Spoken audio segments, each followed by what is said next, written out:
Alô, alô, gente boa de Deus, aqui comigo agora, ao vivo, e os milhares que vão assistir em outros horários, em outros fusos, até mesmo em outros dias, em outras sequências.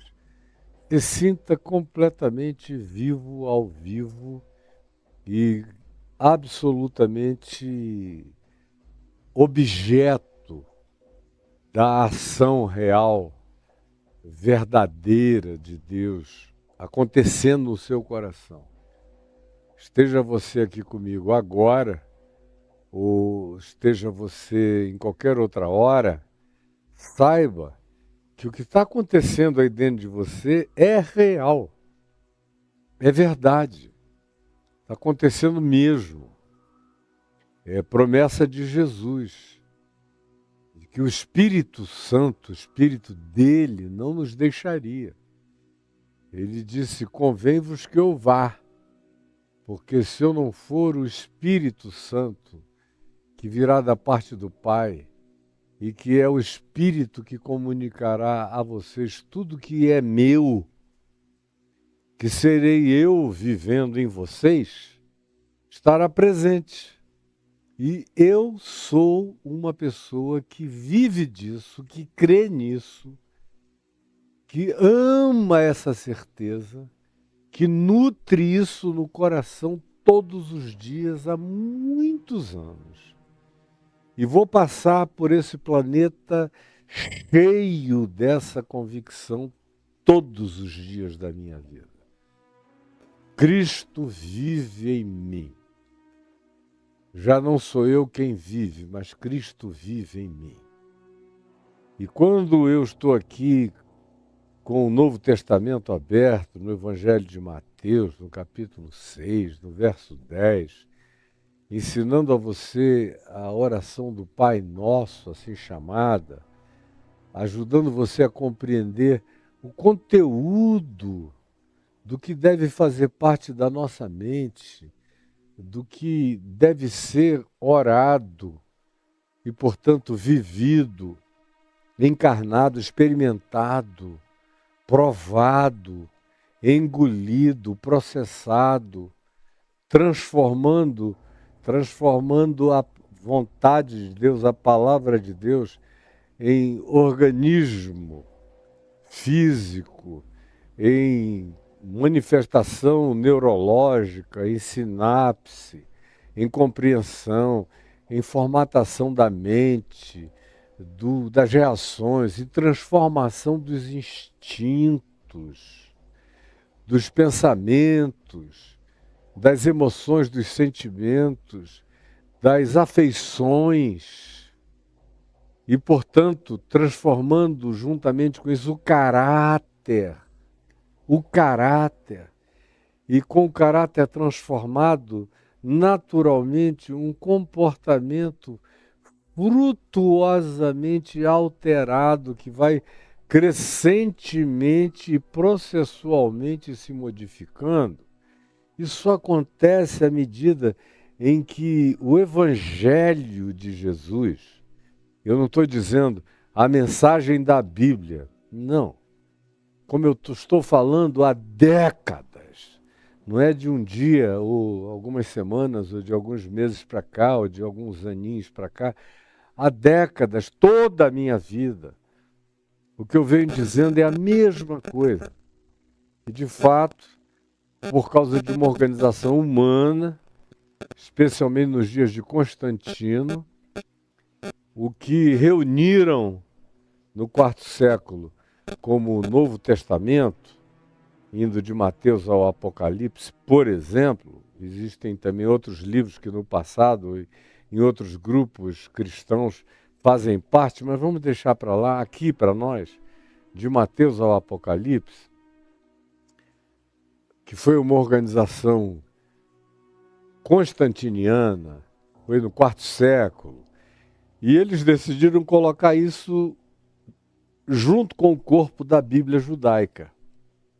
Então o que você tem hoje, agora, é uma construção de 1700 anos. E aí todo mundo pega e fica adorando o livro, e ainda diz, eu adoro a Bíblia de capa a capa, ela é a palavra de Deus. Olha, você nunca nem entendeu como eu tenho cansado, eu estou exausto de repetir, que é uma circunstancialidade, que o Novo Testamento esteja no corpo dessa biblioteca. Bíblia significa biblioteca, biblos, são os livros, essa biblioteca ambulante. Mas o Novo Testamento poderia existir completamente sem o Velho Testamento. Para quem tem maturidade é útil.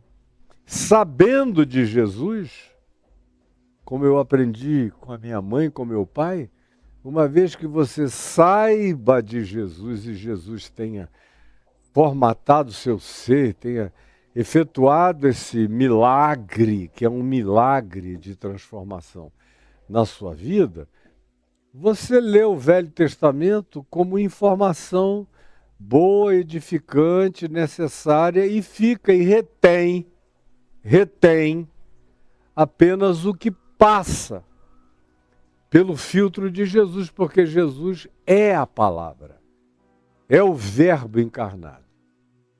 As outras coisas foram circunstanciais. Deus falando de muitas formas e de muitas maneiras aos antigos, pelos profetas, pelos que se manifestaram. Algumas coisas eram para a hora, outras foram para a geração, outras foram até para uma determinada era, mas nem todas eram para sempre. Para sempre é só Jesus.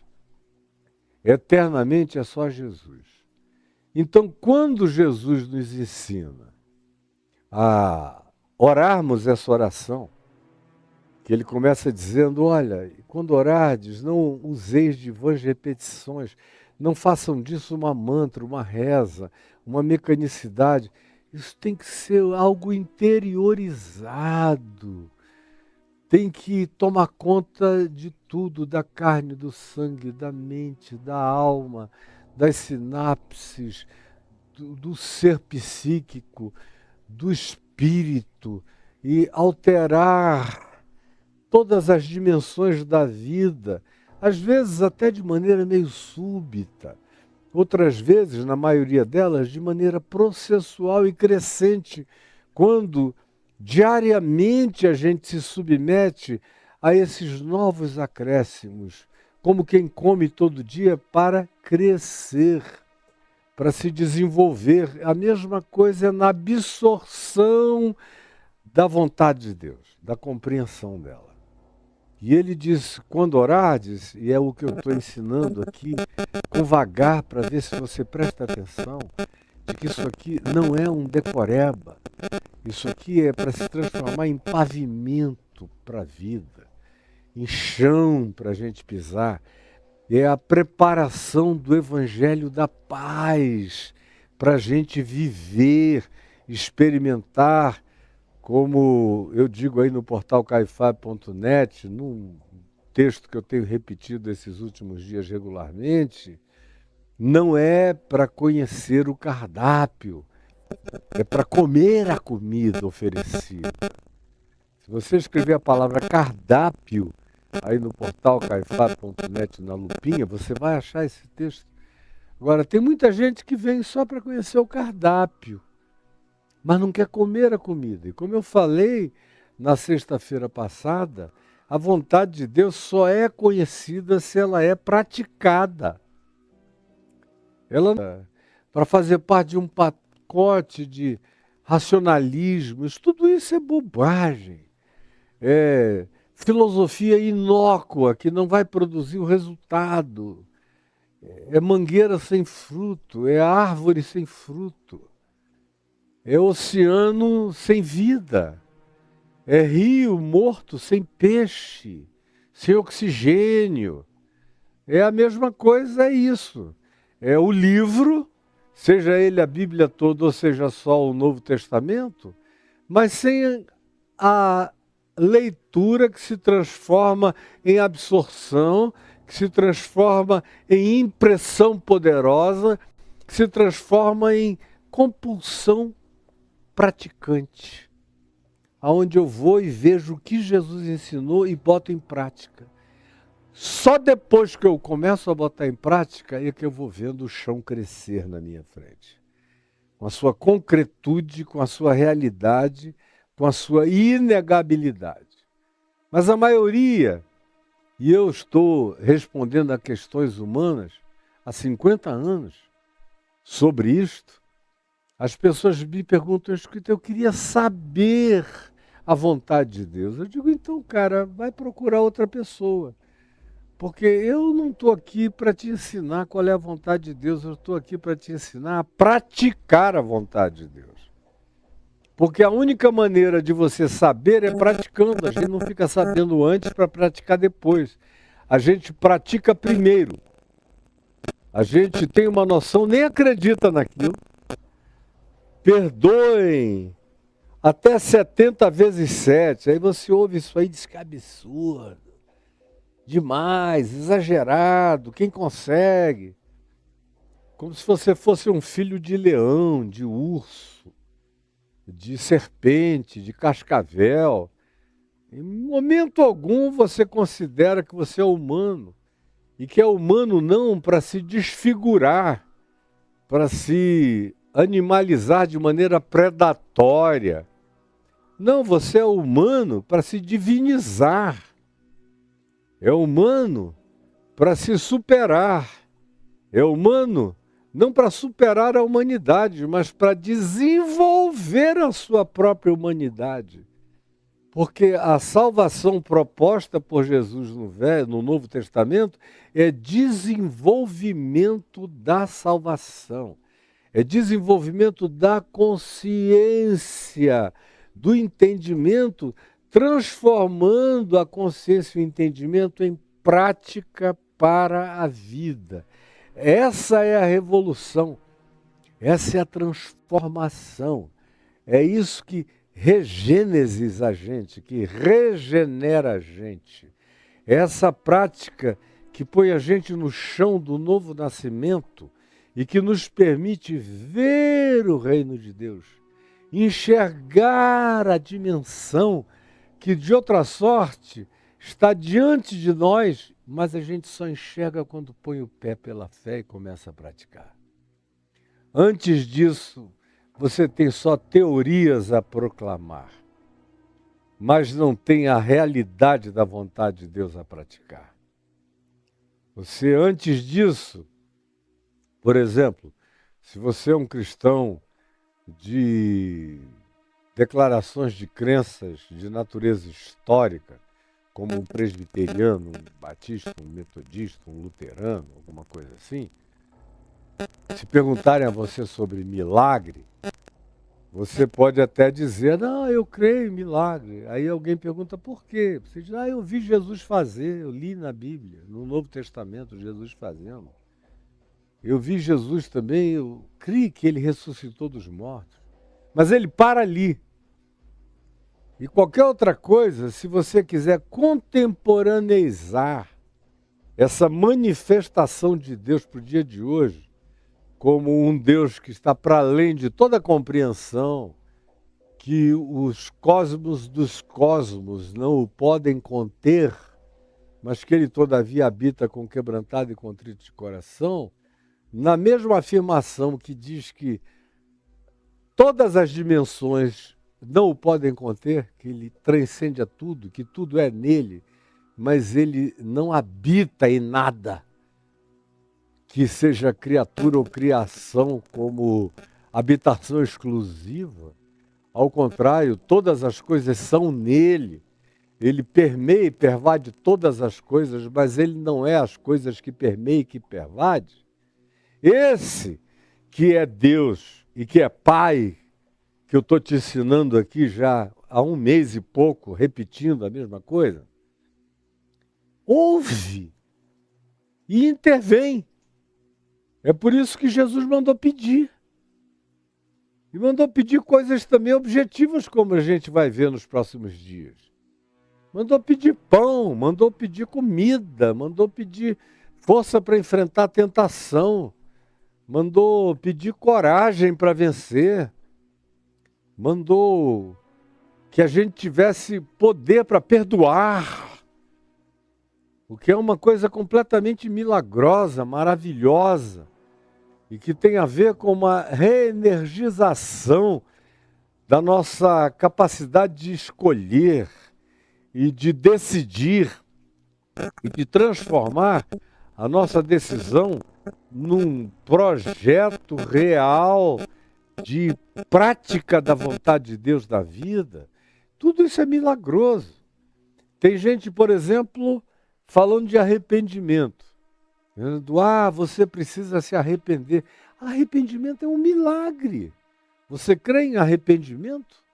Fique sabendo, se alguém se arrependeu, foi um milagre. Porque, como dizia C.S. Lewis, arrependimento é uma coisa boa.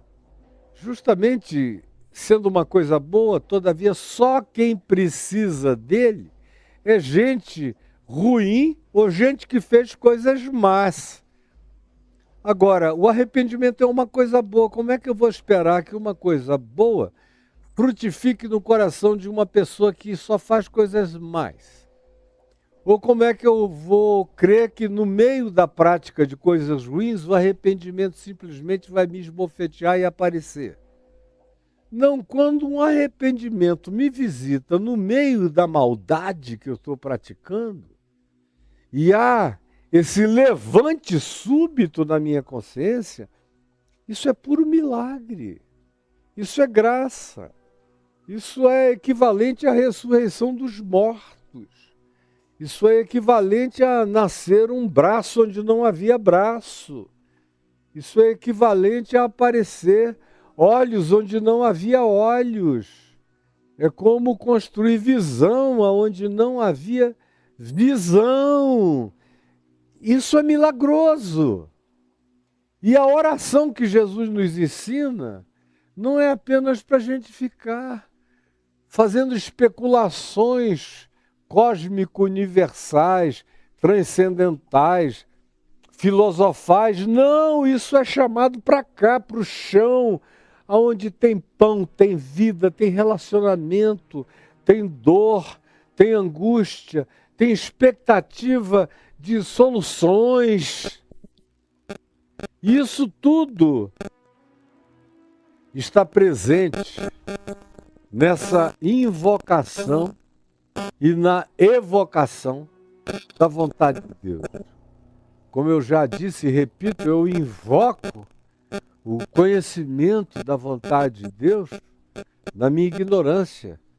Mas uma vez que eu tenha algum conhecimento do Evangelho, ou algum tipo de consciência viva, de consciência alertada, de consciência soprada, de consciência provocada, de consciência descascada, maravilhosamente descarnada e sensibilizada para a menor brisa de Deus, dessa hora em diante o processo está plantado em mim e eu não tenho que especular.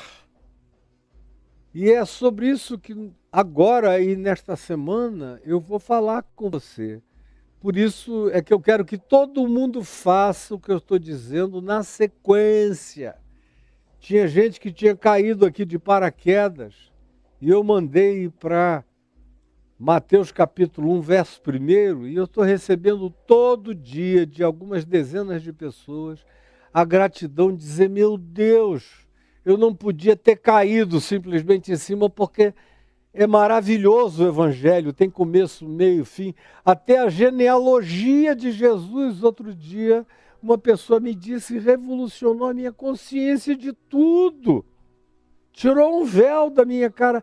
O início da exposição por aquele amontoado de nomes, que na minha boca não são só nomes, são histórias, e histórias da graça de Deus, de modo que você tem que perseverar na continuidade, na sequência, para que isso tudo se transforme num corpo de entendimento, de compreensão, numa arquitetura em movimento na sua existência. numa construção que tenha fundamento, solidez e que cresça, onde todo dia a gente acrescente novas pedras vivas ao processo da edificação da sua existência. Isso acontece mais do que nunca quando a nossa fé se estriba na vontade de Deus. E quando a vontade de Deus é praticada por nós pela fé. Aí vem aquela pergunta que eu deixei na sexta-feira, como última questão do dia. Certamente você deve estar perguntando, Caio, e como eu fico sabendo a vontade de Deus, que é a obsessão de quase todo mundo, que não quer fazer, pergunta como saber. Aí eu digo, para que você quer saber? Porque na realidade, quem me pergunta como eu posso saber a vontade de Deus, na maioria das vezes, todo mundo já sabe. Deixa eu te dizer, os índios mais primitivos da minha região amazônica, da minha terra, onde eu tive a graça de ser concebido, nascido, respirar aquele ar, beber aquelas águas, mergulhar naqueles igarapés e ficar impregnado dos cheiros dos trilhões de entes da floresta que me habitam até o dia de hoje e que fazem parte da composição de quem eu sou e do meu modo de ver, de enxergar, de olhar, de interpretar. Eu não fiquei divorciado de nada do que me compõe, está tudo presente em mim. Mas eu dizia, os seres mais primevos do ambiente, do lugar onde eu nasci, sabem a vontade de Deus. Geralmente os missionários vão para essas tribos para estragar a vontade de Deus na consciência dessas pessoas. Geralmente vão às tribos só para mudar e criar confusão semântica. Semântica. Querem mudar o nome de Deus, como se mudando o nome de Deus de um nome original, autóctone, para um nome hebraico transliterado ou grego transliterado, se fosse mudar alguma coisa. Ficam pensando que o nome de Jesus é uma constituição de letras, e não é. É a compreensão de um caráter, de um modo de ser. Esse é o nome de Jesus. O resto é magia negra do cristianismo, só isso. Ou do pentecostalismo, só isso. Ou de qualquer outro grupo que usa o nome de Jesus como magia, só isso. E eu não estou aqui como feiticeiro do nome de Jesus, eu estou aqui para te ensinar o caráter de Jesus. Mas voltando aos indígenas da minha terra, aos povos originários, a maioria deles sabe. Sabe quando é bom, quando é ruim, sabem o que fazer e o que não fazer. A maioria deles. E até quando alguns deles fazem o que na nossa cultura é completamente distante do que os nossos pruridos sociais ocidentais ensinam, até aí eles estão sendo harmônicos, embora a gente não compreenda, com aquilo que praticaram a vida inteira e em razão do que eles não carregam pecado. Faz parte de uma certa harmonização deles com o processo natural que foi desenvolvido para a sobrevivência deles por eles. Agora, eles sabem no coração quando praticaram o mal contra a mulher, quando praticaram o mal contra um filho, quando praticaram o mal contra o vizinho, da maloca ao lado, quando praticaram o mal contra uma outra tribo. Eles sabem quando praticaram o mal contra a natureza, quando caçaram desnecessariamente sem poder comer. Eles sabem. Porque Deus colocou isso, como Paulo diz em Romanos, no capítulo 2, do verso 16 em diante, Deus colocou isso na consciência de todos os seres humanos, na consciência, na própria observação da natureza, na intuição espiritual e psíquica que Ele deu a cada um de nós, mesmo aonde ninguém chegou para contar nenhuma história ou para perverter nenhuma história do Evangelho. O Salmo 19 diz que por toda a terra se faz ouvir a sua voz e as suas palavras até aos confins do mundo. E ele está falando da natureza contando essa história todo dia para todos os povos. Como a gente vê aqui em Malaquias, no capítulo 1, no final do capítulo 1, Deus falando aos que tinham a informação, aos que tinham voltado do cativeiro em Babilônia, cativeiro depois dos medos e dos persas, e retornado a Jerusalém. É nesse período que Malaquias profetiza no pós-exílico babilônico. E ele diz ali uma coisa chocante. Diz aos judeus, aos israelitas, no alto das suas presunções de ser um povo escolhido. Quando você diz que um povo é escolhido, ferrou tudo. Aí vira o pior povo do mundo. Eu não é meu tema aqui, mas uma hora dessa eu queria falar sobre isso. Não tem nada que estrague mais alguém do que dizer, você é um eleito escolhido de Deus. Aí o cara deita na cama e faz todo o bacanal, a orgia das vontades dele, porque ele é um escolhido de Deus. Na maioria das vezes ele se torna o pior dos seres humanos. Mas aqueles que não sabem nada, que vivem aí tateando, sem saber bem a vontade de Deus, porque eles não ganharam um livro que se diga, olha, esse livro aqui tem toda a vontade de Deus, não é nem contém. Para alguns é de capa a capa a vontade de Deus. Tem nada pior do que isso. Aí o cara bota aquilo embaixo do braço e sai por aí, numa presunção de dar nojo em anjos, em seres espirituais e até numa pessoinha miserável como eu, que olho para aquilo e digo, Deus me livre disso aí, desse nojo e dessa arrogância, desse sebo, dessa gosma horrorosa. Mas Malaquias diz no final do capítulo 1, leia aí, se quem me dera, oxalá houvesse quem fechasse as portas desse templo de vocês. Eu não aguento mais os cultos de vocês. Parem de me cultuar. O culto de vocês é insuportável. Vocês pensam que eu vou?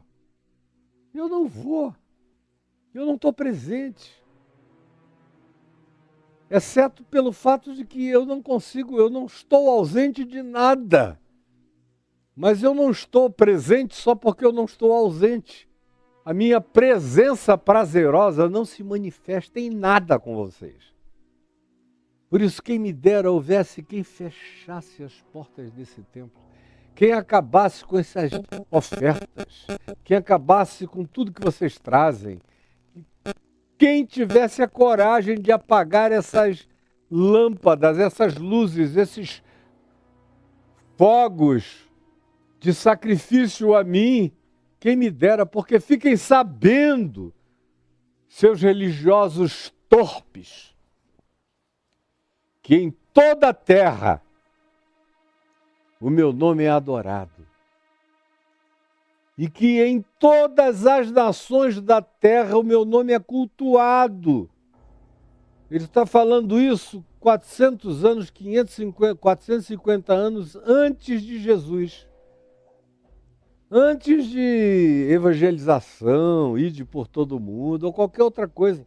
Aliás, esse ide por todo mundo só trouxe miséria para o mundo, como a gente viu aqui na América Latina. Mas é outra história. Antes disso tudo, os judeus eram seres que fechavam, como eles eram os escolhidos, aquilo era para eles não compartilhavam com ninguém. Eles queriam que o mundo se ferrasse, eles eram o povo escolhido. Na maioria absoluta das vezes era assim. E chega Deus e diz para eles, olha, o meu nome é mais amado em lugares onde eles não me chamam de Yahvé, ou de Javé, ou de El, ou de Elohim, ou de Adonai, onde não sabem essa construção, esse apelido israelita que vocês me deram. Meu nome é muito mais adorado. Eu encontro muito mais sinceridade nos pagãos e nos altares de todos os povos da terra, onde incenso é oferecido ao meu nome e eu recebo, diferentemente do que acontece com vocês, como ele disse em Isaías, no capítulo 65, no verso 5. Povo que diz, eu sou mais santo do que tu para mim não passas de fumaça ardendo no meu nariz e queimando os meus olhos e me dando uma vontade cósmica de espirrar vocês para sempre. Mas isso que está escrito, está dito, é óbvio, vocês não querem nem saber, nem entender. Ou o que Paulo diz em Romanos 2, o que o próprio Paulo repete, quando afirma que vai chegar o dia em que os segredos dos corações humanos serão abertos. E não são os segredos dos cristãos, é de todos os seres humanos. E nós vamos levar um susto de ver como Deus foi amado, crido, obedecido e praticado, onde ninguém o chamava pelo apelido religioso que deram a ele na Bíblia, ou pelos diversos apelidos. O Apocalipse, por exemplo, que afirma com uma insistência recorrente, chocante, de que todos os povos, de todas as etnias, de todas as nações, de todas as línguas serão incluídos e absorvidos nessa tão grande salvação de Deus. E que todas as culturas da terra serão absorvidas e transformadas numa grande liturgia de culto cósmico a Deus, não só com o que é praticado na terra, mas com todas as produções civilizatórias de todos os universos e multiversos.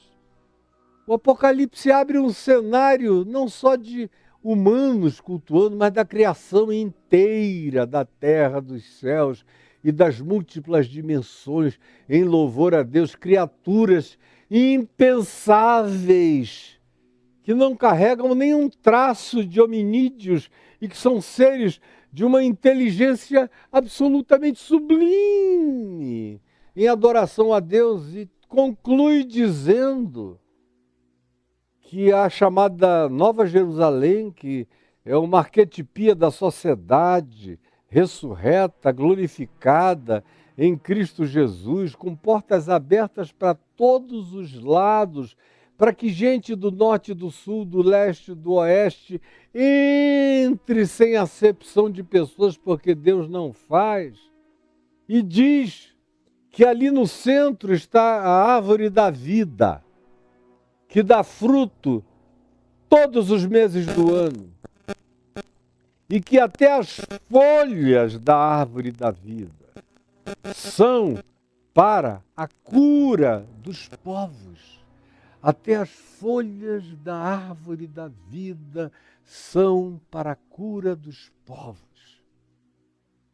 O Apocalipse não deixa ninguém sem cura. Todos serão curados. Só quem quiser virar diabo e pular de cabeça na ponta da espada na extinção do lago de fogo, que é pura graça de Deus. Agora, qualquer outro ser humano. Isso não tem nada a ver com religião, não tem nada a ver com cristianismo, isso não tem nada a ver com nada, tem a ver só com Deus, com a liberdade de Deus, com o amor de Deus, com a inexplicabilidade do abraço de Deus, porque Deus não é pior do que eu. Eu sou capaz de adotar filhos que eu não gerei. Eu sou capaz de amar filhos que eu não criei desde pequenininhos. Eu sou capaz de incluir pessoas que eu não vi crescer. Agora imagina esse, para quem todos nascem nele. Seja aqui ou quem está nascendo na Índia agora, ou no Alto do Tibete agora, ou em qualquer outro lugar da Terra agora, ou nas ilhas mais remotas e mais longínquas, nascendo agora, fora da geopolítica do cristianismo, você acha que a salvação de Deus habita a geopolítica do cristianismo? Você ficou idiota a esse ponto? Você não sabe que Deus é livre, que o Espírito Santo, como Jesus disse, sopra onde quer. Ouves a sua voz, mas não sabes de onde ele vem, nem para onde vai, e ele vai para onde ele quer, e ele entra na casa que ele quer, ele se revela a quem quer, com outro nome ou sem nome nenhum, ele só fala a vontade dele no coração. E aí é o apóstolo João quem diz na primeira epístola dele, que todo aquele que ama é nascido de Deus, é de Deus, conhece a Deus, faz a vontade de Deus, porque aquele que ama faz a vontade de Deus, porque a vontade de Deus é a simples e pura e mera prática do amor ágape, do amor fraterno, filéu, do amor storge, que é aquele amor de pai por filho, de filho por pai, de mãe por filho, de filho por mãe, de parentelas minimamente saudáveis, que não precisam ter nenhuma revelação especial, já é uma graça de Deus tornada intrínseca na manifestação saudável da natureza de quem não abandonou a natureza das coisas conforme a criação. Isso tudo está presente. De modo que a pergunta, me ensina a vontade de Deus, é quase cínica. Porque todo mundo sabe o que Deus espera dos seres humanos. E você tem que fazer uma ginástica extraordinária para inventar alternativas de vida para fora do que intrinsecamente você sabe que seja a vontade de Deus. Você sabe que a vontade de Deus é fidelidade. Se você tem relacionamento, Ele não quer que você traia seu amigo, sua amiga, sua mulher, seus filhos, seu esposo. Não quer. Ele quer que você seja fiel. Ele quer que você seja leal. Todo mundo sabe que Deus quer que a gente seja justo. Que Deus não deseja. É só na religião é que você vê a corrupção disso. Eu consegui esse copão aqui cheio porque eu sou filho de Deus, Ele me deu. Para os outros Ele dá uma merreca quando dá, mas para mim Ele dá um... Isso aí é perversão da corrupção religiosa na tua alma, que já está perdida. Perdida em se sentir um escolhido, já está todo danado. Agora, quem não sofre dessa malignidade sabe que a vontade de Deus é que o que eu tenho, o outro também tenha. Todo mundo sabe que a vontade de Deus é que eu pratique o melhor e não o pior. Todo mundo sabe a partir de si mesmo, como Jesus simplificou, qual era a vontade de Deus. Jesus resumiu isso acabando com a palhaçada dos códigos e das legislações enormes, de fimose, de circuncisão, de se você ficar menstruada, lava bem a pepeca e fica uma semana sem tocar em ninguém, porque senão você vai transgredir a vontade de Deus. Isso aí é só a vontade de Moisés, isso aí era a absorção de Moisés do épico de Gilgamesh, do Código de Hammurabi, das legislações egípcias, que muitas delas eram absolutamente parecidas com os 10 mandamentos, que não foi Moisés que inventou, que boa parte da humanidade já praticava algumas daquelas coisas como naturalmente necessárias para manter qualquer sociedade em pé. Aí vem Jesus e diz: você quer saber a vontade de Deus? O que quereis que os homens vos façam? Fazei isso vós antes a eles. O que quereis que os homens vos façam? Fazei vós isso primeiramente a eles. Então, eu sei qual é a vontade de Deus, eu sei como eu devo tratar meu próximo. Porque eu sei a partir de mim como eu quero ser tratado. E eu quero ser tratado com respeito. Eu quero ser tratado com dignidade. Você não quer, não? Eu quero ser tratado com honra. Eu quero honrar para poder ser tratado com a devolução da honra. Eu quero ser tratado sem mentira. O que implica em que eu não quero mentir para os outros, porque eu não quero receber mentira como devolução. Eu sei que a vontade de Deus é que eu não seja cínico. É óbvio que a vontade de Deus é que eu seja sincero, limpo, verdadeiro. Isso não precisa estar escrito em lugar nenhum. Você sabe. Todo mundo sabe. A pessoa precisa fazer uma ginástica enorme e, em geral, quem eu vejo cair na extravagância de já não ter nem limite, referência nenhuma para nada na vida. Gente que vai se destruindo, começa pelo corpo até. Como de vez em quando eu vejo aí na internet, me dá uma dor no coração. Eu respeito o direito de qualquer um fazer o que queira, desde que não faça e não venha intervir na existência de ninguém, nem obrigar e nem tentar fazer proselitismo daquela perversidade. Mas eu estava vendo anteontem com a minha mulher uma pessoa cheia de caroços impostos, com coisas penduradas para todo lado, uma língua pintada de preto, cortada no meio, que ela balançava assim, um nariz deformado, olhos de... um negócio horroroso, um reptiliano andando entre nós. O cara sabe, na consciência dele, que aquilo não tem nada a ver com a vontade de Deus. Agora, se a gente for ver quem é a pessoa, às vezes é um cara que foi tão oprimido por legislações divinas, na igreja, no cristianismo, no islamismo, no ambiente dele, pela parentela, por isso e aquilo, que o cara ficou com ódio de tudo, chutou o balde e disse: quer saber, eu vou virar serpente, cobra, réptil, vou virar isso, vou me identificar com tudo que eles abominam, é o que eu serei.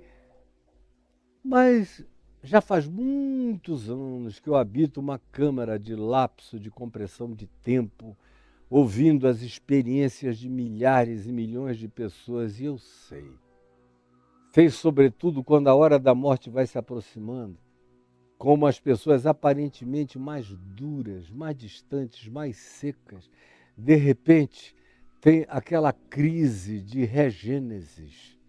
E aí te procuram e dizem: eu estraguei minha vida inteira, mas existe ainda alguma esperança para mim? Existe alguma passagem? Existe ainda alguma saída? Existe ainda alguma vida? E aí é que eu entro nessa hora de dizer: sim, você estragou a sua existência aqui, nesse planeta, mas pela misericórdia de Deus, você não é esse corpo que você estragou. Você é esse espírito que está arrependido, angustiado e querendo transcender. E você vai transcender. Eu vou te ensinar em Cristo Jesus a transcender a miséria na qual você viveu. É uma pena que você tenha deixado isso para os estertores da sua vida. Mas todo mundo sabe. Sabe. A partir do que gosta, do que não gosta, do que faz bem, do que não faz bem.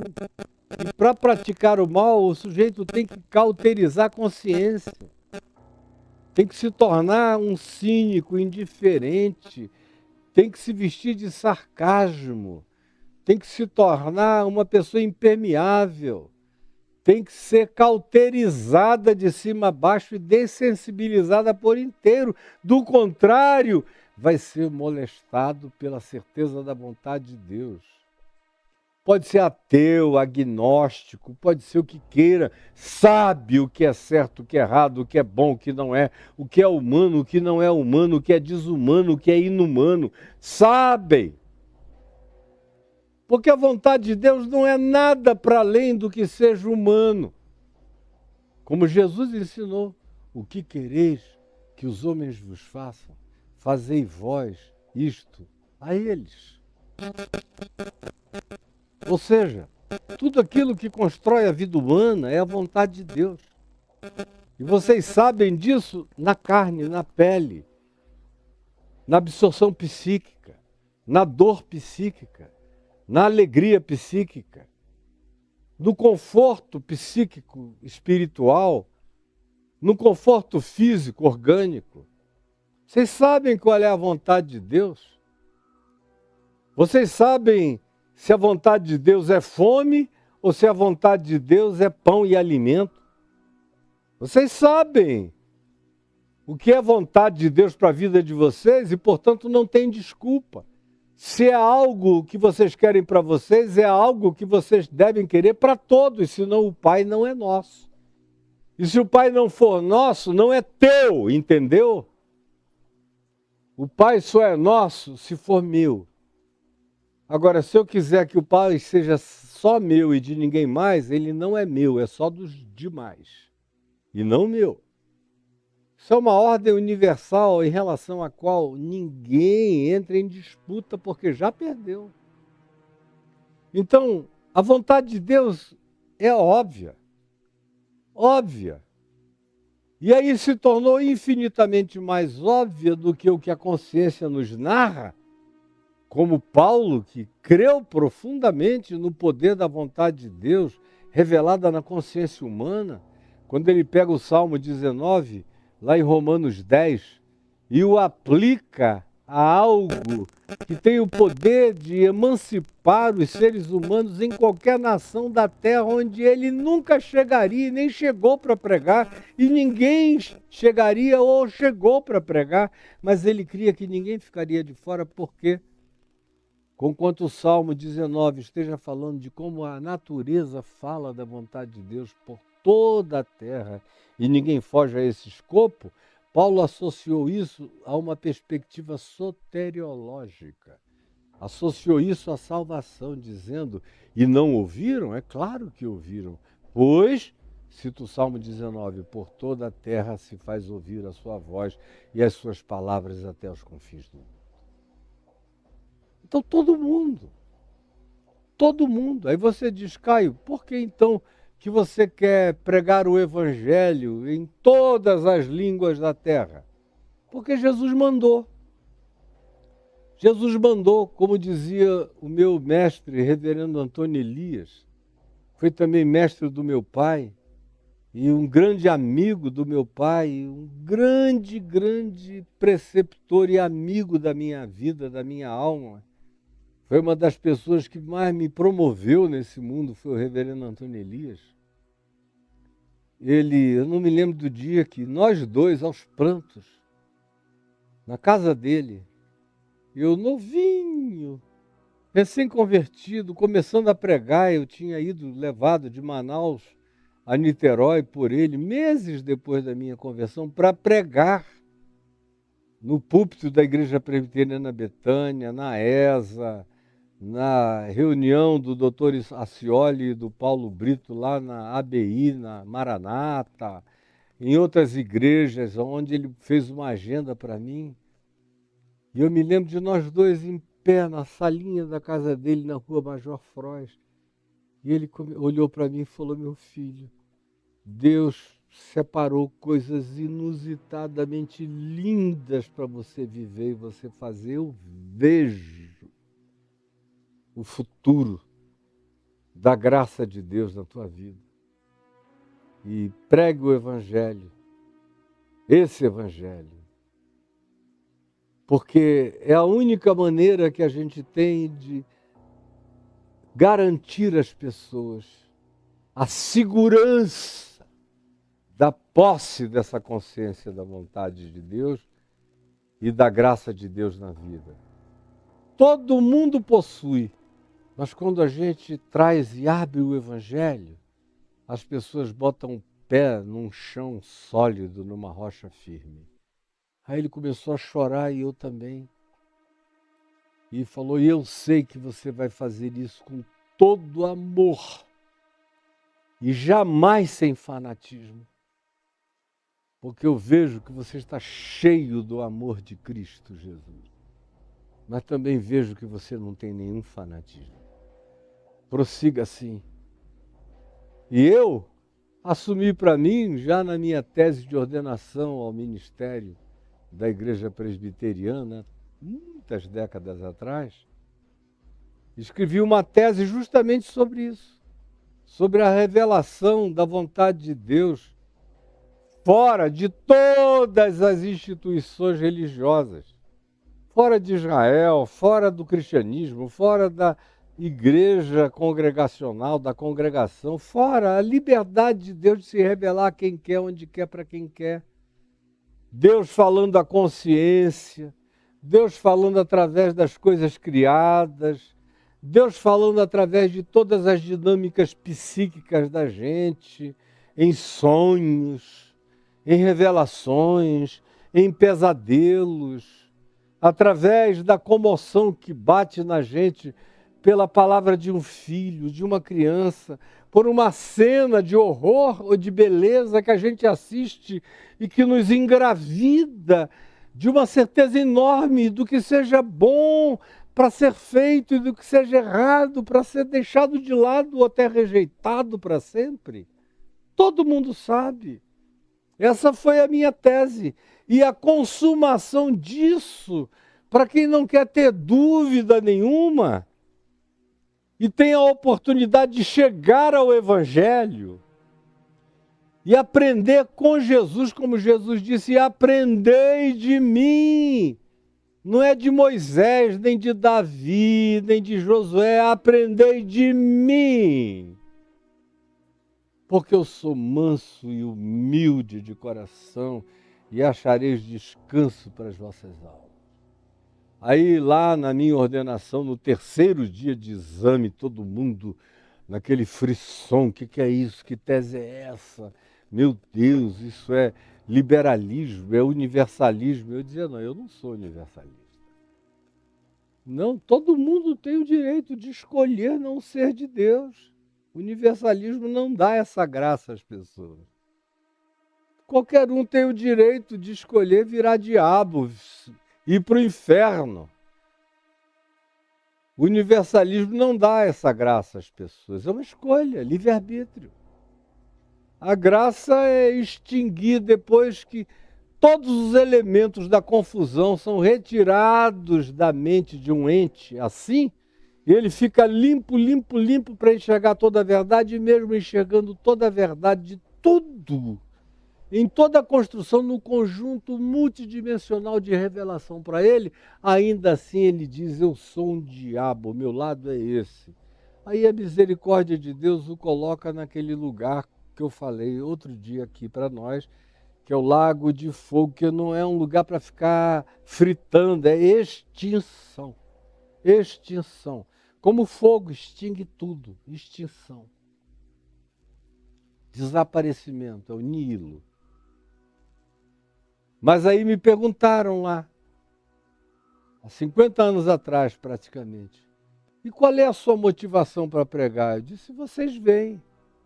Vocês me veem pregando aqui na televisão, toda semana, lá na Globo de Manaus, meia hora, todo domingo, todo dia no rádio, escrevendo artigos nos jornais, pregando nas praças, pregando para os hippies, pregando para a elite, pregando nos clubes, pregando nos cursilhos católicos, pregando nas igrejas, pregando nas esquinas, pregando nos presídios, pregando aonde quer que a porta esteja aberta, eu vou, e aonde não está, eu bato. E se alguém abrir, eu entro, ceio com ele e ele comigo e compartilho o Evangelho. E aí a pergunta foi, qual é a sua motivação? Eu falei, a única. Eu não sou movido pelo inferno, nem sou um vendedor imobiliário do céu. Eu sou movido pelo amor com o qual Jesus disse a Pedro que nós deveríamos cuidar das cordeirinhos, das ovelhinhas dele. Cuida das minhas ovelhas. Seja filéu, seja fraterno, seja irmãos dos meus cordeirinhos, das minhas ovelhinhas, cuida deles. É por isso que eu vou, tenho ido e irei todos os dias da minha vida a toda a terra e farei chegar até onde esteja o alcance das minhas possibilidades essa palavra a todo mundo, com a graça de Deus. E num tempo tão especial quanto esse, em que eu posso fazer com que eu estou dizendo aqui para você, do meu jardim, se tornar uma coisa que vá para o universo inteiro. Como irá em nome de Jesus? Por que eu quero fazer isso? Por amor. Porque eu sei que em qualquer lugar da terra, quando uma pessoa que já tem a consciência latente disso, preste atenção, que já tem a consciência latente disso, ganha a explicitação patente dessa realidade, o nível de segurança espiritual e de alegria espiritual e de convicção espiritual que toma conta dessa pessoa é incomparável. É quase que um já trazer do céu para o coração humano. Quando a vontade revelada de Deus em Jesus no Evangelho é alguma coisa comida e absorvida e praticada por nós. Seja feita a tua vontade, assim na terra como nos céus. Seja feita. E como eu tenho enfaticamente dito, isso começa em mim.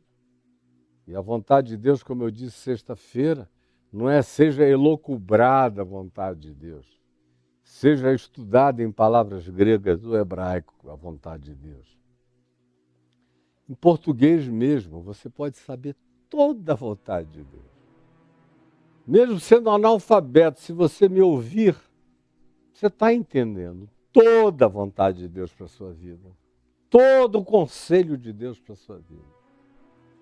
Quando Paulo, lá em Atos dos Apóstolos, no capítulo 20, foi se despedir da igreja que existia na cidade de Mileto, que é uma cidade cultural e filosoficamente importantíssima da antiguidade, antes de Cristo. Houve coisas fantásticas que aconteceram do ponto de vista filosófico, nos primeiros estudos de medicina, de neurologia, de coisas fantásticas. Foi a primeira vez em que a filosofia se entranhou com a natureza da ciência palpável, do destrinchamento do conceito de átomo, de logos, de razão de ser das coisas criadas. Foi lá em Mileto, antes de Paulo, antes de Cristo. E quando Paulo foi lá se despedir da igreja de Mileto, que tinha sido e continuaria a ser durante algum tempo pastoreada pelo apóstolo João, irmão de Tiago, discípulo e apóstolo de Jesus, ele disse aos presbíteros da igreja de Mileto: depois que eu for e que as últimas referências do Evangelho desaparecerem aqui do meio de vocês, virão muitos em nome de Jesus, falsos profetas, mentirosos, falsificadores do Evangelho até vocês e corromperão a fé de vocês. Tirarão a alegria do crer, tirarão a esperança, trarão corrupção a vocês. Paulo diz isso, leia lá em Atos dos Apóstolos, capítulo 20, lá em Mileto. E eles choram juntos, ajoelhados na praia, e Paulo pede. E olha, por que eu estou dizendo isso? Porque não tinha nenhum texto do Novo Testamento. Nenhum. Não tinha carta de Paulo aos Tessalonicenses, que foi a primeira. Não tinha epístola de Paulo aos Romanos. Não tinha as cartas de Paulo aos Coríntios, nem aos Gálatas. Não tinha. Não estavam produzidas, não estavam circulantes, disponíveis. E nem tampouco ajuntadas num livro, nem copiadas por escribas para ir distribuindo de lugar em lugar. Na melhor das hipóteses, quando Paulo escreveu uma carta aos Colossenses, ele disse: eu quero que vocês leiam essa carta, leiam. Aos de Laodiceia, aos de Hierápolis, e leiam a carta que eu mandei para os laodicenses, aos colossenses, leiam. Não era nem transcrevam e distribuam, não tinha nada disso. Só tinha o Velho Testamento dos judeus. Mas Paulo sabia que o Velho Testamento não convertia ninguém, a menos que ele fosse explicado tendo Jesus como chave hermenêutico-interpretativa. Do contrário, só confundia, enlouquecia e pedrava o coração das pessoas, porque o Velho Testamento é das tábuas de pedra. É em Jesus que as tábuas são o coração humano, inscritas em carne. Como Paulo veio a dizer em 2 Coríntios, no capítulo 3, leia pelo amor de Deus. Onde ele diz, olha, antes era a tábua de pedra, agora, no novo ministério, no Evangelho em Cristo, é o da tábua de carne.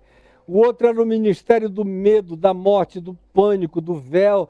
Esse é o ministério da vida, da liberdade, da paz, sem véu, com a cara para fora. Vendo a Deus sem medo, olhando para a luz de Cristo, sendo transformado por essa luz. Todos os dias eles não tinham Bíblia. Tinham na sinagoga, Paulo não usava. Onde ele chegava, ele não chegava carregando maçarocas e maçarocas de textos do Velho Testamento, estava tudo dentro dele. Assim como eu chego aqui para você com tudo dentro de mim, crendo que a fé vem pelo ouvir e pelo ouvir a palavra de Deus que você está ouvindo. Então, eles não tinham nem o estribamento de poder oferecer um livro, ler daqui para frente, nada disso. A gente vive uma outra era totalmente diferente.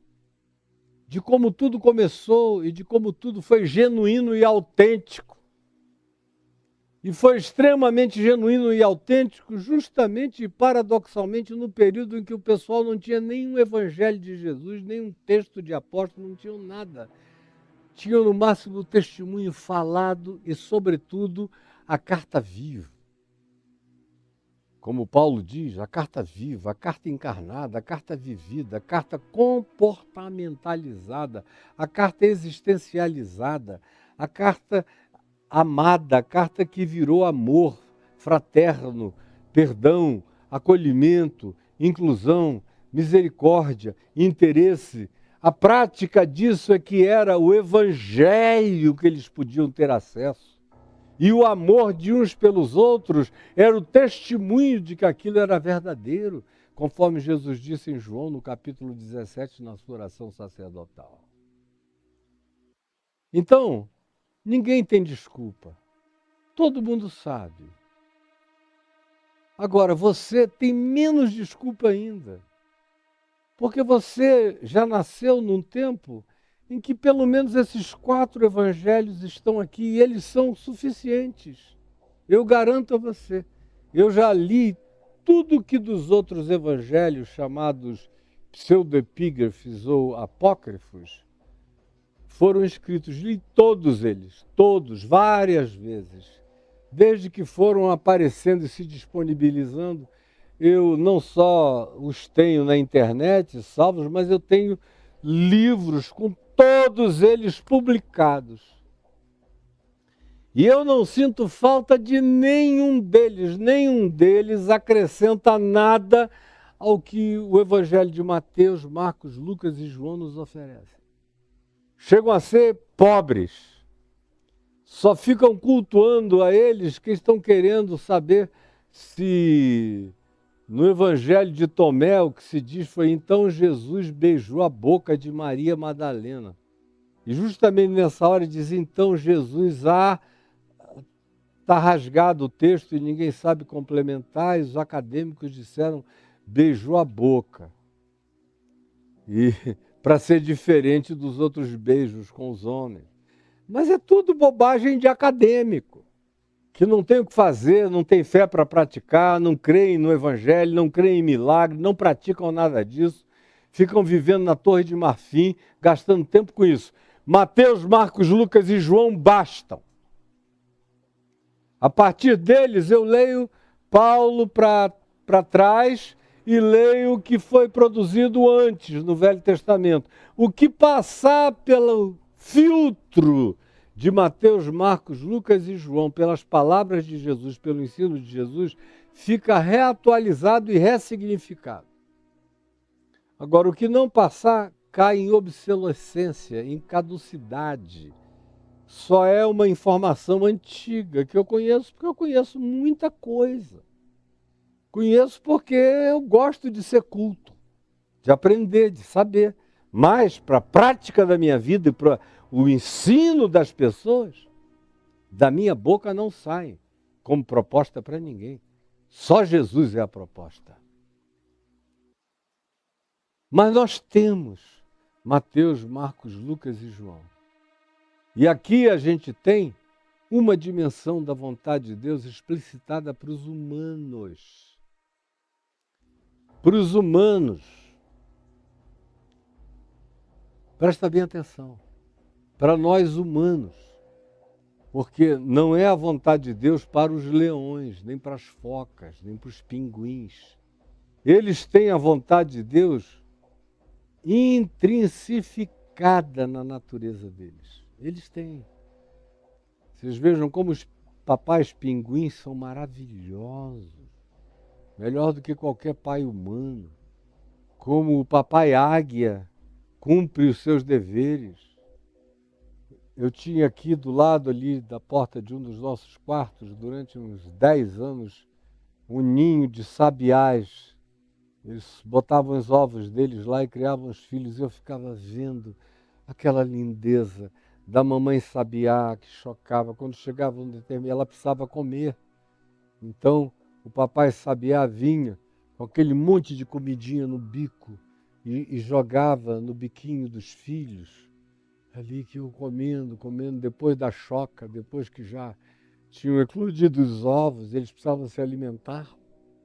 Aí a mamãe saía para comer, para se alimentar, e o sabiá pai sentava em cima. E ficava horas ali. Depois a mãe voltava alimentada para chocar e o pai saía para comer e para trazer comida. E eu vendo aqui atendendo os humanos todos os dias.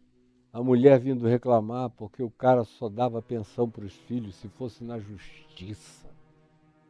Os filhos que nasceram do ventre dela, no sexo com ele, que ele viu crescer e agora desconhece.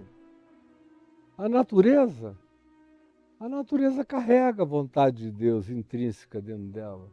As serpentes praticam a vontade de Deus, conforme a sua natureza e espécie.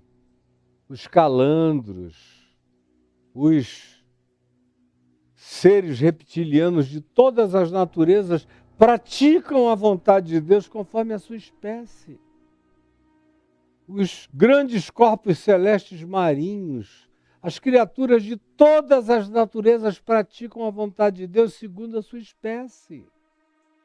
Agora, nós humanos temos a vontade de Deus explicitada, revelada, detalhada para ser praticada, soprada todo dia na nossa consciência. No mundo inteiro, apesar de todas as diferenças culturais e religiosas, mas nós temos a inequívoca revelação dessa vontade de Deus aqui, nos evangelhos. Aqui que eu sei como orar, por exemplo. E Jesus diz, não orem como os que não sabem orar, que pensam, tadinhos, que é pela muita repetição que eles serão ouvidos. E não está dizendo que eles não serão ouvidos. Jesus está dizendo, não é necessário. Vosso Pai Celeste sabe. Eu estou ensinando o melhor a vocês, o melhor a vocês. Eu estou transformando água em vinho para vocês. Eu estou pegando 5 pães e 2 peixinhos e transformando em comida para milhares para vocês. Eu estou dando vida e vida em abundância para vocês. Vida eu dou a todos. Agora, aqui, no privilégio da absorção da palavra que eu encarno e que sai da minha boca, está a segurança absoluta da vontade de Deus. É aqui que eu aprendo o significado de todas as coisas. Aprendo quem é o Pai e como Ele é nosso. O que são os céus, as dimensões. O que é santificar o nome de Deus na minha vida e na vida que eu vivo e no mundo que eu vivo. O que é o reino de Deus, como vocês viram de maneira superficial, mas suficiente, nas 4 ou 5 vezes em que eu falei a respeito aqui, sem falar na quantidade de milhares de outras vezes que eu falei na vida, com muito mais detalhamento. E agora, seja feita a tua vontade. Aí você diz, Caio, qual é a vontade de Deus para a minha vida? Minha filha, meu filhinho, pelo amor de Jesus, você está ouvindo, todo dia eu estou pregando, você não conseguiu ouvir ainda? Nem saber que a vontade de Deus é o que está sendo ensinado. Eu estou te ensinando a vontade de Deus todos os dias. Isso aqui não é para você dizer, eu ouço o Caio falar, tenho aprendido um bocado de coisas com ele, eu não estou nem aí. Para quem diz que tem aprendido um bocado de coisas comigo, não me interessa, você tem praticado. Eu conheço gente que está me ouvindo desde criança.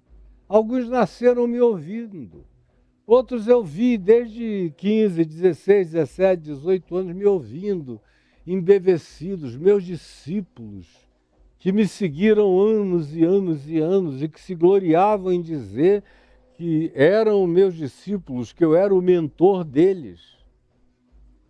Aí depois do meu divórcio em 98, eles começaram a continuar a praticar porque eles sabiam que não tinham alternativa ao que eu tinha ensinado. Alguns até tentaram buscar alternativa, mas quebraram a cara. Tiveram que voltar para este evangelho que eu ensino, mas não têm coragem de mencionar meu nome. Eles são capazes de pregar tudo o que eu prego aqui. Tentam botar outras palavras, fazer outros arranjos, fraseológicos, mas é o mesmo conteúdo, só para não dizerem eu aprendi com o Caio. Mas eu sei quem eles são, eu saco eles ao contrário, eu sei como eles são do avesso. E me dá muita compaixão. E pior ainda, é que eu vejo alguns até repetirem bonitinho o que eu digo, mas não praticam. Não são gente que perdoa, não são gente corajosa, não são gente ousada, não são pessoas intrépidas, são pessoas covardes, são daquele tipo que dizem a você na prática, se não precisar de nada, disponha, tá, meu irmão? Disponha. Não precisando de nada, eu estou aqui, tá? Em nome de Jesus. Como eu tive 1 ou 2 amigos que passaram a vida inteira me dizendo, olha, você tem um cheque em branco comigo. E eu estou falando de cheque, no tempo do cheque. Tem gente aqui que nem lembra mais do cheque. No tempo do cheque, você tem um cheque em branco. Se o seu ministério tiver alguma necessidade, me liga, que eu vou socorrer. E eram líderes de igrejas grandes, ricas. Aí eu me lembro de uma vez que eu estava lá no Oriente Médio, nos anos 80, num perrengue danado. Tinha levado um golpe de um assistente meu que meteu a mão em milhões da missão, enganando, tomando dinheiro emprestado em meu nome. Tudo isso porque andava comigo, os gerentes confiavam tanto em mim que não queriam nem papel assinado. Não, quando o reverendo voltar, ele acerta. E eu não sabia de nada. Aí, num desespero daquele de ainda ir ficar fora quase um mês, sendo informado, eu falei, olha, liga para um amigo meu, fulano, que disse que eu tenho um cheque em branco, pede a ele pelo menos para pagar essa duplicata aqui, que estava longe de ser o tamanho do desafio. Aí a pessoa que trabalhava comigo na gerência ligou, falou, aí ele disse, desculpa, mas assim, não é assim também. É uma palavra um tanto simbólica essa, você tem um cheque em branco comigo. Aí a pessoa foi e me ligou, eu falei, não, muito obrigado, eu entendi. Sabe quantas vezes eu toquei nesse assunto com ele? Nenhuma, nunca mais. E sabe quantas vezes ele me repetiu aquilo depois daquele episódio? Milhares de outras. E sabe como eu olhei? Eu olhei sem nenhuma expressão, inexpressividade absoluta. Porque o que as pessoas falam, 99% das vezes elas não praticam. Você ouve às vezes uma pregação bonita, agora vai para os bastidores, aonde o bicho pega. Eu vejo gente falando dos gays ou lésbicas ou LGBTQIA+, dizendo não, se eu tiver que fazer uma escolha entre um jovenzinho oprimido por essa condição e os pais que estão oprimindo esse filho, eu fico com o filho e não com os pais. Isso é para fora. No real, eu sou procurado pelos filhos que foram deixados pelas mesmas pessoas que dizem isso. Pelas mesmas, eu olho e me dá uma tristeza de matar. Digo, meu Deus, a estética toda bonitinha, mas a prática toda defasada. Então a vontade de Deus, vamos parar de hipocrisia, você sabe. Está aqui, é como Jesus a ensinou, é como Jesus a encarnou, é como Jesus a transformou em gesto humano, em modo, é como Jesus a fez se tornar uma educação na justiça, é como Jesus a ensinou a se transformar em humor, em trato, em sorriso, em gravidade. É como Jesus viveu. E é como ele mandou que eu vivesse. Porque ele não mandou que eu vivesse nada diferente do que ele viveu e demonstrou ser possível viver. Aí tem alguns que numa hipocrisia miserável ainda me escrevem, Caio. Mas eu não consigo, Caio, porque eu não sou Jesus. Fica sempre aquele papo de que Jesus só foi Jesus porque ele era Deus. Não, Jesus só foi Jesus porque ele era humano, absoluto humanamente humano, demasiadamente humano, enlouquecidamente humano, visceralmente humano. É porque ele era tão absolutamente humano que ele era divino. Quanto mais humano, mais divino. Quanto mais divino, mais humano. O resto é mentira sua. E eu te digo a partir da minha vida. Longe de qualquer perfeição, mas também longe de qualquer canalice. Perdoar, a gente perdoa, e eu perdoo, e eu perdoo. Tenho vivido para perdoar, tenho prazer em perdoar ao invés de não perdoar. Tenho prazer em não me vingar, em deixar passar. Tenho prazer em não ter dormido jamais uma noite sobre nenhuma ira. Tenho prazer como eu evoco o testemunho da minha mulher, dos meus filhos e dos meus netos para ver se eles já me viram passar algumas horas irado com alguém. No máximo eles me viram num instante. Como diz Paulo, irai-vos e não pequeis. Um instante. Que logo, logo eu não quero nem que seja instante, eu desinstantenizo isso e jogo fora. Porque em mim eu não quero que isso encontre nenhum resvalão no meu ser. Então, sinceramente, em nome de Jesus, a partir do que sem hipocrisia, com toda a minha relatividade eu consigo viver na minha vida, eu te digo, a vontade de Deus é praticável. Toda ela é praticável. Não só ensinável, mas vivível, encarnável, praticável. E ela está aqui. E amanhã eu vou continuar falando isso a você. Ainda sobre essa palavra de Deus que está aqui na minha frente.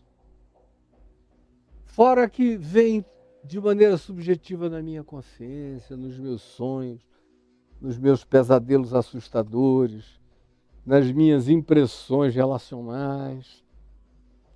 À medida em que você vai amadurecendo, você vai assistindo à vontade de Deus até nas tragédias. Por exemplo, vocês estão vendo a guerra de Israel contra o Hamas.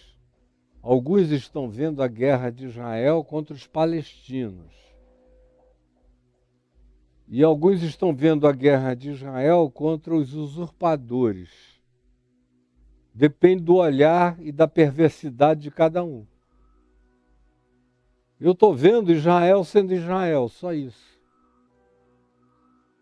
Porque foram raras as ocasiões e os episódios aqui, ó, no Velho Testamento, de Gênesis 12 para frente, que é quando a narrativa semítica começa. A Bíblia é um livro semítico, porque é de Gênesis 12, de Abraão para frente. Antes de Abraão, antes do capítulo 12 de Gênesis, que são poucas páginas, você tem uma história superficialíssima de fenômenos da humanidade arquetípica.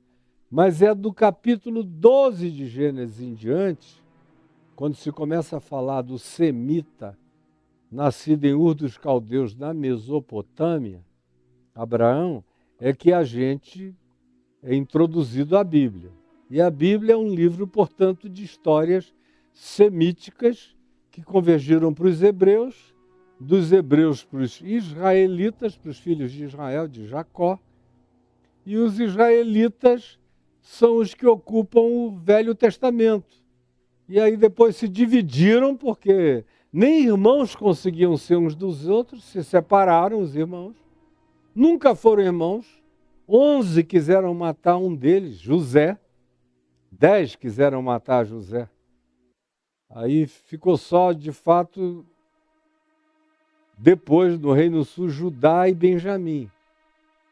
Mas até a família de José, Manassés e tudo, se dividiu dos irmãos. Então ficaram 2 em Jerusalém e arredores, as tribos de Judá e Benjamim, e o resto, com capital na Samaria ou em alternâncias de capital, as outras 10 tribos. E se odiaram, e o remanescente daquelas tribos de Israel, as 10 que foram para cativeiro e voltaram miscigenada, são os samaritanos atuais, que continuam a ser odiados pelos judeus. O resto da história de Abraão para cá, incluindo a própria história de Abraão, é cheia de ambiguidades. E o que a gente está vendo de guerra entre israelenses e palestinos aconteceu na tenda de Abraão, quando ele resolveu comer Agar, a egípcia, a pedido da mulher dele. Depois foi uma guerra de mulheres, briga de mulher, ciúme de mulher, expulsa a outra, o filho dela, o ódio. E é um negócio que tem uma raiz das mais mesquinhas.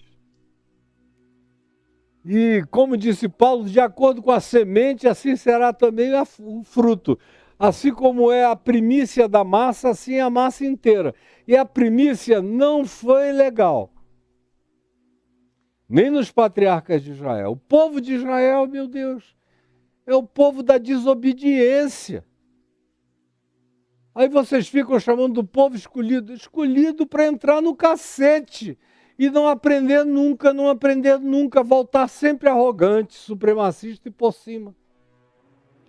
Depois daquele holocausto horroroso, indizível, infernoso, era de se esperar que Israel se tornasse a nação mais humana, mais sensível, mais misericordiosa, mais generosa, com toda a necessidade de se armar, de se defender, de se proteger, de não se desguarnecer. Tudo isso é compreensível. Agora, de massacrar, de pisar, de estrangular sem piedade e mentir deslavadamente, só está repetindo o que Israel sempre foi. Netanyahu é igual à maioria absoluta dos reis de Israel, por isso Vá fazer Mateus capítulo 1, onde eu falo da genealogia dos reis de Israel, onde eu mostro para você que Israel não mudou nunca, sempre foi o povo da desobediência, o povo do cativeiro, o povo em luta contra Deus, o povo que matou todos os profetas e matou Jesus e matou os apóstolos, porque, meu Deus, e vocês acham que foi o quê que transformou? Não mudou nada, sem conversão continua tudo pior, só com 4.000 anos de arrogância a mais, só isso. E como Paulo diz em Romanos, a salvação vem primeiro para os judeus, porque ele, Paulo, era um judeu, Pedro era judeu, João era judeu, Jesus era judeu. A cruz se ergueu em Jerusalém, a ressurreição foi em Jerusalém. Então, por uma questão geopolítica, chegou primeiro para os judeus. Depois para os gregos, que era a língua prevalente. Paulo não está falando de uma segunda raça toda especial, não. Está falando de oportunidades geopolíticas. Primeiro o judeu, porque foi lá naquela geografia. Depois os gregos, porque era a língua que o mundo falava. Era como dizer, primeiro para os judeus, depois para os ingleses, ou para os americanos, ou para a língua inglesa. Quando ele fala de grego, ele não está falando do povo grego, ele está falando da língua prevalente no mundo, no Esperanto universal dos dias dele, mais do que qualquer outra coisa. E qualquer outra tribo, ou qualquer outra língua, e qualquer outra etnia, sem acepção de pessoas. É disso que ele fala, da mesma maneira em que ele diz, e a perdição, e a condenação, e o juízo chega primeiro para os judeus, depois para os demais. Porque se eles tiveram o privilégio de serem a geografia desses acontecimentos, nos quais eles foram, na maioria das vezes, os protagonistas homicidas, desde o início, muito antes de Jesus, que eles vêm matando a todos os que foram enviados. Imagina, se não seriam também os principais protagonistas do juízo de Deus. É uma coisa tão simples de entender, está tudo escrito. Jesus diz, eu primeiro tenho que pregar o evangelho às ovelhas perdidas da casa de Israel. Ele não está nem falando para a casa de Israel, mas para as ovelhas perdidas. É por isso que ele foi para Galiléia e não para Jerusalém. É por isso que a maior parte da vida dele ele doou aos que não tinham nada, não sabiam nada, eram desprezados, eram judeus de segunda categoria, eram considerados uma plebe inculta. Foi para esses que ele se doou integralmente. Ele foi para Jerusalém para morrer. Ele disse, ninguém espera que um profeta morra fora de Jerusalém. Jerusalém é o lugar da morte. E quando chegou a hora, ele disse, agora é a hora de ir, porque é a hora de morrer. Lá eles matam. Eles não adoram e não cultuam. É a capital da morte. Agora, quem quer que queira aprender a vontade de Deus, vai aprender isso também. E vai aprender a não cultuar judeu, vai aprender a amar todos indistintamente, sem acepção de pessoas, tanto quanto vai aprender sobre dinheiro, vai aprender sobre ansiedade, vai aprender sobre juízo temerário, vai aprender sobre como nutrir a sabedoria, vai aprender uma quantidade enorme de outras coisas que estão nos aguardando. Vai aprender sobre a abominação da hipocrisia, vai aprender a não ficar desestimulado quando vir a maioria escolhendo outras coisas e só poucos escolhendo a boa parte. Vai aprender a não ficar impressionado com milagres, nem com milagreiros, nem com paranormalidades, nem com nada disso. Vai aprender o que Deus valoriza, porque é pelos seus frutos que os conhecereis. Vai aprender a graça de Deus sobre todos os homens. Vai aprender a crer em milagre. Vai aprender a praticar milagres. Vai aprender a ser um milagre. Vai aprender. Vai aprender infinitas coisas que estão aqui reveladas.